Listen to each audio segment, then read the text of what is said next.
my name is Kaitlyn, and I will be reading you the book A Bad Case of Stripes by David Shannon.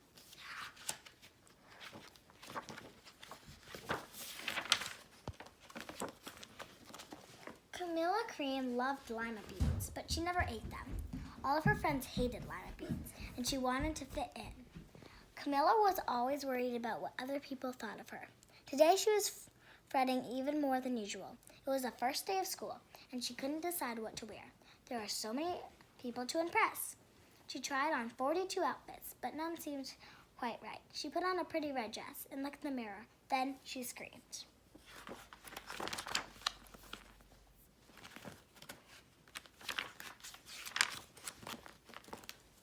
Her mother ran into the room, and she screamed too. "Oh my heavens," she cried. "You're completely covered with stripes."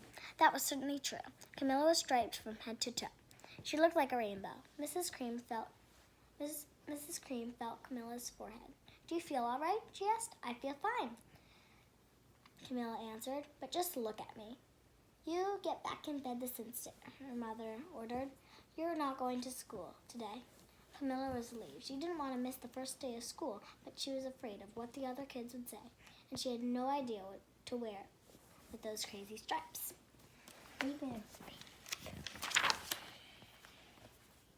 That afternoon, Dr. Bumble came to examine Camilla. "Most extraordinary," he exclaimed. "I've never seen anything like it. Are you having any coughing, sneezing, runny noses, aches, pains, chills, hot flashes, dizziness, drowsiness, shortness of breath, or uncontrollable twitching?" "No," Camilla told him. "I feel fine." "Well then," Dr. Bumble said, turning to Mrs. Cream, "I don't see any reason why she shouldn't go to school tomorrow. Here's an appointment that should help clear up those stripes in a few days. If it doesn't, you know where to reach me." And off he went.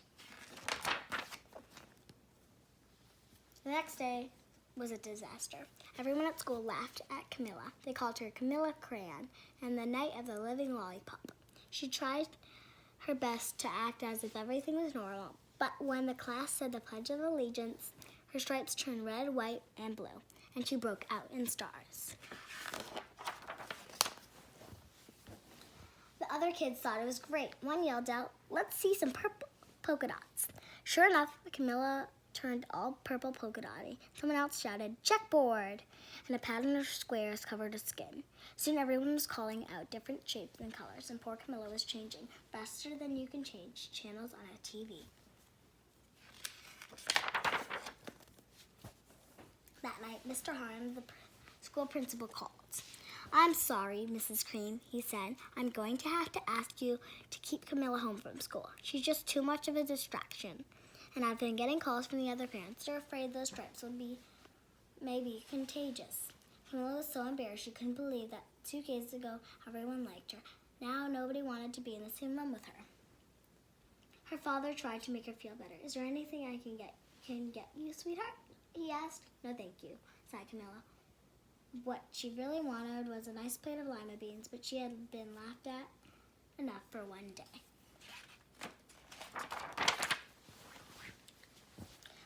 "Well, yes, I see," Dr. Bumble mumbled when Mrs. Cream phoned him the next day.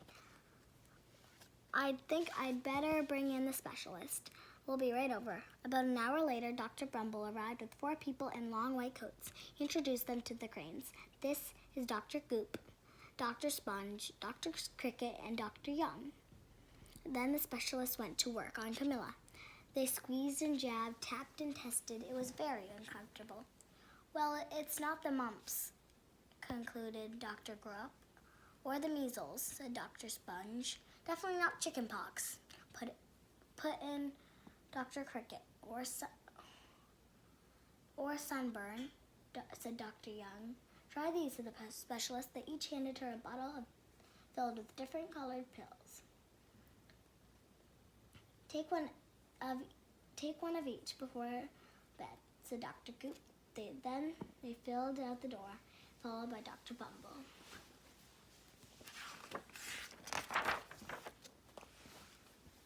That night, Camilla took her medicine. It was awful.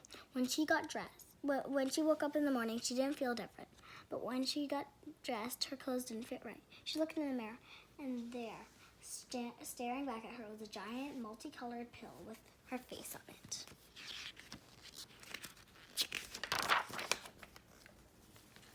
Dr. Bumble rushed over as soon as Mrs. Cream called, but this time, instead of the specialists, he brought the experts. Dr. Gourd and Dr. Mellon were the finest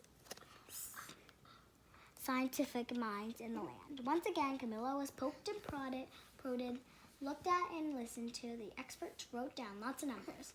Then they huddled together and whispered.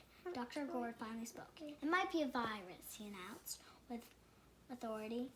Suddenly, fizzy little virus balls appeared all over Camilla. "Or possibly some form of bacteria," said Mr. Mellon. Out popped squiggly little bacteria tails. "Or it could be a fungus," added Dr. Gourd. Instantly, Camilla was covered with different colored fungus blotches. The expert looked at Camilla, then at each other. "We need to go over some numbers again back at the lab," Dr. Gourd explained. "We'll call you when we know something." But the expert didn't have a clue, much less a cure.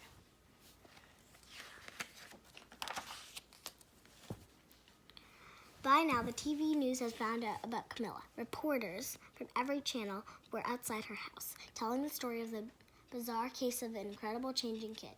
Soon a huge crowd was camped out on the front lawn.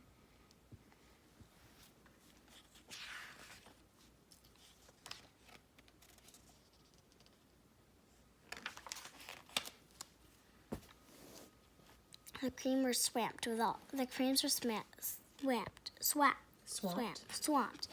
all kinds of remedies from psychologists, allergists, herbalists, nutritionists, psychics, an old medicine man, a guru, and even a veterinarian.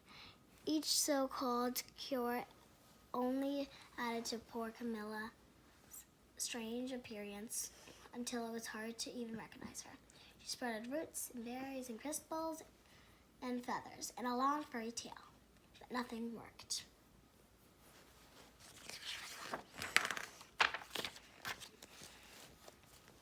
One day, a woman who called herself an environmental therapist, claimed she could cure Camilla. "Close your eyes," she said. "Breathe deeply and become one with your room." Oh, she hadn't said that, Camilla groaned. Slowly, she started to melt into the walls of her room. Her bed became her mouth, her nose was a dresser, and 2 paintings were her eyes. The therapist screamed and ran out from the house. "What are we going to do?" cried Mrs. Cream. "It just keeps getting worse and worse." She began to sob. At that moment, Mr. Cream heard a quite little knock at the front door. He opened it, and there stood an old woman who was just as plump as sweet as a strawberry. "Excuse me," she said brightly, "but I think I can help." She went into Camilla's room and looked around. "My goodness," she said with a shake of her head. "What we have here is a bad case of stripes. One of the worst I've ever seen." She pulled a container of small green beans from her bag. "Here," she said, "these might do the trick." "Are those magic beans?" asked Mrs. Cream. "Oh my, no," replied the old woman. "There's no such thing. They're just plain old lima beans."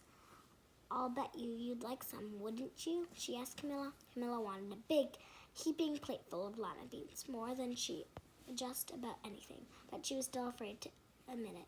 "Yuck," she said. "No one likes lima beans, especially me." "Oh dear," the old woman said sadly. "I guess I was wrong about you." She put the beans back in her bag and started toward the door. Camilla watched the old woman walk away. Those beans would taste so good, and being laughed at for eating them was nothing compared to what she'd been going through. She finally couldn't stand it. "Wait," she cried. "The truth is, I really love lima beans." "I thought so," said the old woman with a smile. She took a handful of beans and popped them into Camilla's mouth. "Mmm," said Camilla. Suddenly, the branches, feathers, and squiggly tails began to disappear. Then the whole room swirled around. When it stopped, there stood Camilla, and everything was back to normal. "I'm cured," she shouted. "Yes," said the old woman. "I knew the real you was in there somewhere." She patted Camilla on the head. Then she went outside and vanished into the crowd. Afterward, Camilla wasn't quite the same. Some of the kids at school said she was weird, but she didn't care a bit. She ate all of the lima beans she wanted, and she never had a touch of stripes again. The end.